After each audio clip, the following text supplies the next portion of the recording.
এই রুমগুলোতে মানুষদেরকে রেখে ছোট্ট জায়গার মানুষদেরকে শক দেওয়ার মাধ্যমে মেরে ফেলা হতো টিনাঘরের মতো। ঠিক এই ছোট্ট একটি জায়গায় যেখানে আয়নাঘর আমার ঢোকার পরে যে আমি 5 মিনিট ছিলাম এটার ভিতরে, তাতে আমার অনেক অনেক কষ্ট হচ্ছে। বিগত স্বৈরাচারী সরকার শেখ হাসিনা তার শাসন আমলে বিভিন্ন সময়ে বিভিন্ন আয়নাঘর তৈরি করার মাধ্যমে মানুষকে জুলুম নির্যাতন করত। সেরকম একটি আয়নাঘরের চিত্র আমরা এখানে দেখতে পেয়েছি। এই সাইমুম শিল্প গোষ্ঠীর কালচারাল প্রোগ্রামে এসে আমরা এখানে কয়েকটি রুম দেখতে পাচ্ছি।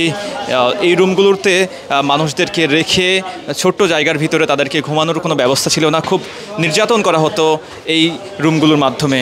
এসে আমরা সামনে যদি যাই, আমরা আরও কয়েকটি রুম দেখতে পাচ্ছি এখানে আয়নাঘরের মতো। ঠিক এই ছোট্ট একটি জায়গায় যেখানে ঘুমানোর মতো কোনো পরিস্থিতি নেই কোনো আরামায়েশের মতো কোনো জায়গা, কোনো ব্যবস্থা।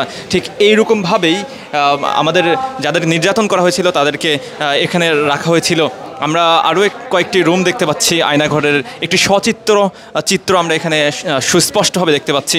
আমরা এই রুমে একটি ইলেকট্রিক চেয়ার রয়েছে, আপনাদেরকে একটু যদি ইলেকট্রিক চেয়ারটা যদি দেখানোর চেষ্টা করি, ঠিক এইরকম একটি ইলেকট্রিক চেয়ারে রেখেই মানুষদেরকে শক দেওয়ার মাধ্যমে মেরে ফেলা হতো। ঠিক সেরকম একটি ইলেকট্রিক চেয়ার এখানে রয়েছে।